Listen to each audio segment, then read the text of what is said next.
시작하기에 앞서 구독과 좋아요 안 하셨다면 구독과 좋아요 꼭 한 번씩 부탁드립니다. 구독과 좋아요는 크리에이터에게 큰 힘이 됩니다. 제게 큰 힘을 주셔서 감사드리며 바로 시작합니다. 잉글랜드 프리미어리그 리버풀이 헝가리 특급 22세의 도미니크 소보슬러이를 품으면서 올여름 두 번째 보강에 성공했습니다. 등번호는 레전드 스티븐 제라드가 달았던 상징적인 8번을 배정받았습니다. 리버풀은 7월 3일 구단 공식 홈페이지를 통해 취업 허가를 받으면서 소보슬러이를 영입을 완료했다. BBC, 스카이 스포츠 등도 같은 내용의 보도를 잇따라 전했는데요. 영국 리버풀 에코도 리버풀은 2016년 이후 가장 부진한 성적에 그친 뒤 미드필더 보강을 최우선 과제로 삼았다. 소보슬러이는 리버풀 중원에 깊이를 더해줄 것이라고 기대했습니다. 앞서 24세의 알렉시스 맥앨리스터에 이어 올여름 두 번째 영입이라면서 등번호는 8번을 달 것이라고 발표했습니다. 유럽 축구 이적 시장 전문가 파브리지오 로마노 기자에 따르면 리버풀은 라이프치히의 이적 허용 금액 바이아웃인 7천만 유로, 약 1,007억 원을 지불하면서 합의한 것으로 전해졌습니다. 이로써 소보슬러이는 버질 반 다이크와 다윈 누네스에 이어 역대 구단 최다 이적료, 클럽 레코드 3위에 오르게 됐습니다. 리버풀 유니폼을 입은 소보슬러이는 정말 기쁘다. 이적이 성사되기 전까지 길었고 기다리는 동안 힘들었다면서 결국 입단을 마쳤고 지금 기분은 너무 행복하다. 빨리 경기를 뛰고 싶다. 앞으로가 너무 기대된다고 소감을 전했습니다. 당초 리버풀은 지난주 초 소보슬러이와 접촉해 개인 합의를 마쳤지만 라이프치히와 이적료 협상 과정에선 난항을 겪었는데요. 결국 무교착 상태에 빠지자 칼을 빼들었습니다. 지난 1일 바이아웃을 지불했습니다.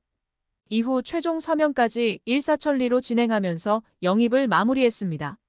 리버풀이 소보슬러이를 영입한 건 중앙 미드필더와 공격형 미드필더는 물론이고 측면 미드필더까지 소화할 수 있는 다재다능한 유틸리티 플레이어인 점에서 매력을 느꼈기 때문입니다. 젊고 유망한 미드필더로 빅클럽들의 관심이 높았는데요. 결국 클롭의 리버풀로 가게 되었습니다. 위르겐 클롭 감독이 중요시하는 전방 압박 능력과 활동량, 에너지, 스피드를 갖춘 점도 높게 평가한 것 전해지고 있는데요. 리버풀은 2019년 이후 EPL 우승과 멀어진 데다 급기야 지난 시즌에는 7년 만에 4위 안에 들지 못하면서 유럽축구연맹 챔피언스리그 진출권도 따내지 못했던 터라 올여름 공격적인 투자 속에 벌써 2명을 품었습니다.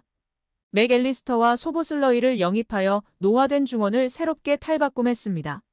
하지만 여기서 멈추지 않고 추가 보강을 더 계획하고 있습니다. 영국 더선에서는 리버풀이 챔피언스리그 진출에 실패하여 대대적인 선수단 리빌딩을 준비하고 있다. 중원을 더욱 어리게 구성할 것이며 공격진은 포화된 상태를 정리하고 핵심 선수 영입을 준비하고 있다. 고 보도했습니다. 매체는 5명이나 있는 리버풀 공격진이나 파괴력이 없다. 공격진에게 새 힘을 불어넣기 위해 살라와 호흡하고 피르미노의 역할을 대체할 수 있는 손흥민의 영입이 점쳐지고 있다. 손흥민은 9번 혹은 왼쪽, 오른쪽 윙 포워드 어디서든지 뛸 수 있다. 토트넘에서는 최전방에 위치했을 때 가장 많은 골을 넣었다. 그는 피르미노 역할을 대체할 수 있고 누네스, 살라, 조타와 함께 좋은 모습을 보여줄 수 있다. 고 보도했습니다. 여기에 리버풀 수비수 아놀드의 인터뷰도 재조명되고 있는데요. 아놀드는 리버풀이 겨울에 영입했으면 좋을 것 같은 선수를 묻자 케빈 더 브라이너와 손흥민이다. 손흥민은 정말 뛰어나다. 스피드, 결정력, 침착함을 보유하고 있다고 말하며 크게 화제가 되기도 했습니다. 리버풀 레전드 중 한 명인 엘리케도 거들었는데요. 엘리케는 SNS에 아놀드가 손흥민과 더 브라이너가 리버풀에 필요한 선수라고 말했다. 손흥민은 완벽하게 리버풀에 맞는 선수다. 손흥민은 3톱 어떤 위치에서도 활약할 수 있다. 최적의 포지션은 9번 공격수와 윙어다. 아놀드 말에 전적으로 동의한다며 고개를 끄덕였습니다. 한편 괴물 엘링 홀란드의 자기 관리에 맨체스터 시티의 동료 잭 그릴리쉬도 혀를 내둘렀고 손흥민이 소환되며 화제가 되고 있습니다. 이번 시즌 맨시티의 유니폼을 입은 홀란드는 잉글리시 프리미어리그에서만 35골을 넣었고 국내 컵 대회까지 합치면 37경기 39골을 넣었습니다. 경기당 1득점을 상회하는 대단한 골 결정력인데요. EPL 단일 시즌 최다 득점 기록도 갈아치웠습니다. 홀란드는 웨스트햄 유나이티드와의 경기에서 후반 25분 골키퍼의 키를 넘기는 깔끔한 칩샷으로 상대 골망을 갈랐습니다.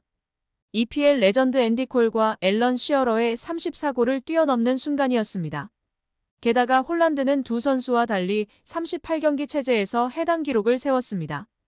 괴물 같은 득점 행진의 이면에는 철저한 자기 관리가 화제가 되고 있습니다.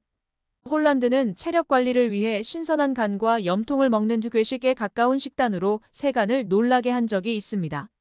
그 밖에 잠들기 2시간 전부터 블루라이트 차단 안경을 끼고 오후 10시 30분 이전에는 무조건 침대에 눕는 등 최상의 컨디션을 유지하기 위해 많은 반면으로 노력한다고 전해졌습니다. 그런 그가 이러한 자기 관리에 대해 영향을 준 사람이 손흥민이라고 밝히면서 팬들 사이에 크게 화제가 되고 있습니다. 홀란드는 영국 텔레그래프와의 인터뷰를 통해 자신의 자기 관리가 손흥민의 영향이 컸음을 밝히며 크게 화제가 되기도 했습니다. 잘츠부르크에 있을 때 희찬이랑 친하게 지냈어요. 희찬이를 통해 손흥민 선수에 관한 이야기를 많이 들었어요. 저도 자기 관리를 철저히 하는 편이라 희찬이랑 대화가 잘 통했는데 희찬이가 영향을 받은 인물이 손흥민이라고 하더라고요. 손흥민 선수의 어린 시절과 자기 관리 매일 훈련 등의 이야기를 들으며 역시나 했어요. 제가 해왔던 방식이 틀리지 않았음을 확신할 수 있었고 역시 월드클래스 공격수의 자기 관리에 대해 크게 감명받았고 저 또한 크게 도움이 되었어요. 라며 손흥민의 자기 관리가 자신에게 큰 유익이었음을 공개적으로 표명하였습니다. 손흥민 선수는 위험하다며 달고 살이 찌는 음식은 조금만 섭취하는 등의 철저한 식단 관리를 해왔습니다. 황희찬 선수도 나 혼자 산다에서 식단 관리를 한 것이 화제가 되기도 했고 그때에도 손흥민 선수가 큰 영향을 줬다고 했습니다. 손흥민 선수의 식단 관리는 다양한 다큐 채널과 뉴스 보도로 잘 알려진 사실입니다. 또한 유튜브 영국 남자 채널을 통해서도 공개된 적이 있는데 그때에도 많은 팬들이 정말 대단하다며 안쓰럽기까지 하다고 화제가 되기도 했었습니다. 뿐만 아니라 유소년 시절부터 레버쿠젠에 이적하고도 매일 슈팅 1000개씩 했던 개인 훈련 일과는 모든 선수들이 인터뷰로 존경심을 나타내기도 했습니다. 여기에 자기관리의 끝판왕 박지성 선수조차 축구 외적인 일 자기관리에 대해 내가 가르쳐 줄 건 하나도 없다라고 발언한 것이 화제가 되기도 했습니다.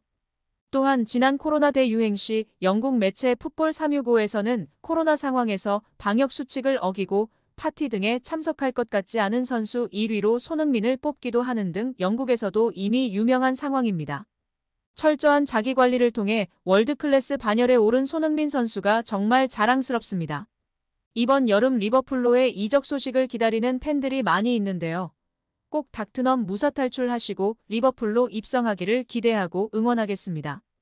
오늘 영상은 여기까지입니다. 우리 구독자분들의 생각은 어떠신지 궁금합니다. 댓글로 의견을 남겨주시면 감사하겠습니다. 끝까지 시청해주셔서 감사드리며 다음에도 더 좋은 영상으로 찾아뵙도록 하겠습니다.